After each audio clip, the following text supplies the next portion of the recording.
We need to talk, mainly about two things. But first things first. Okay, it's now been 6 months since I went into freelance, and I must admit, I think it's been the best decision I made this year. Definitely come with its struggles, so I thought I would give an update and chat about some of the things that's on my mind. It is now December. I went freelance in June, July, call it. And it's been an incredible journey so far. I've learned more in this 6 months than I've learned in my last 5 years of working full-time positions and dabbling in freelance on the side. It has been an exceptional period for growth for me, business-wise and personally. A lot of things have happened in my life. People have come in and come out of my life. And overall, it's just been a heavy growing period, which is great. It's very tough. It's all I really want to do in my life, especially in my younger years, is just focus on growth. And yeah, I've also been saying no to clients and saying no to projects that don't suit my future goals. And I'm learning a lot about how to qualify certain projects and qualify certain clients to make sure that they fit what I want to do, because I've gotten to the point now where I don't necessarily need to take every job on just for the money. I can pick and choose here and there. So I'm trying to really hone in on what I want to do and what the type of clients that I want to have. One of those is a retainer client. I've had the opportunity to sign a couple of retainer clients, but I haven't chosen to do that just because it's just not felt 100% right. And ideally in the new year, come the start of 2025, by the end of the next year, I would ideally want to have a couple retainer clients, because as a freelancer, retainer clients are gold dust. So that is the goal for me for next year, is to sign a couple of retainer clients. I think overall, it's been an incredible journey so far, and I cannot wait to go further in this freelance. And it has done so much for my personal growth, and it was by far the right decision. And I'm almost a bit annoyed I didn't do it sooner, but I'm also glad I didn't, because I was allowed to grow.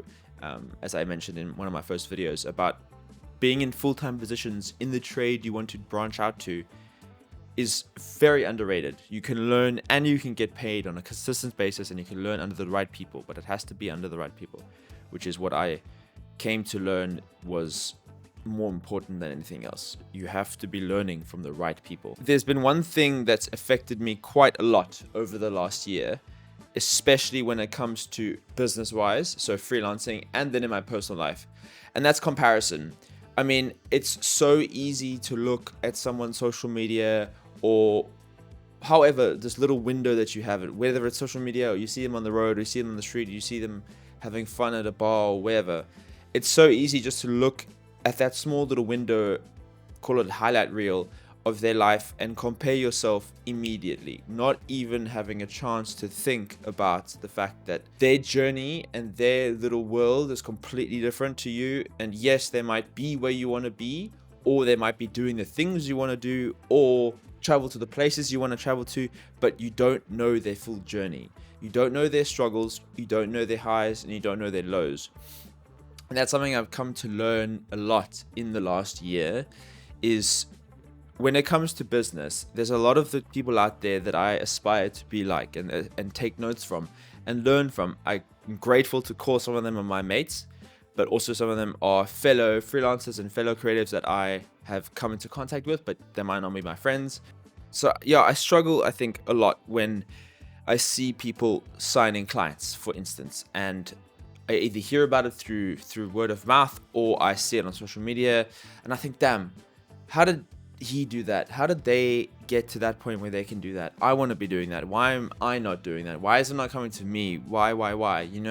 But I think I miss out a huge part in my thinking, is that their journey is probably started a little earlier than me, but also it's a completely different fucking journey.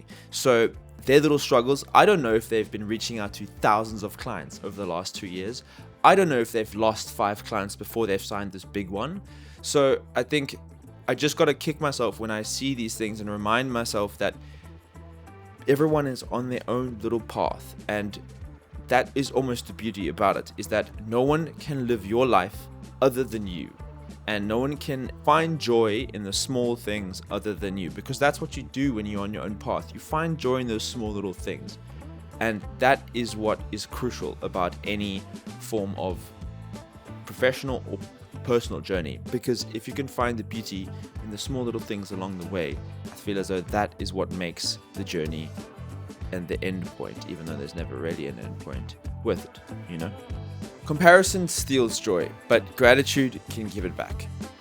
So embrace your journey, celebrate your small wins and your big wins and everything under the sun, and let go of the need to compare, because you will never win.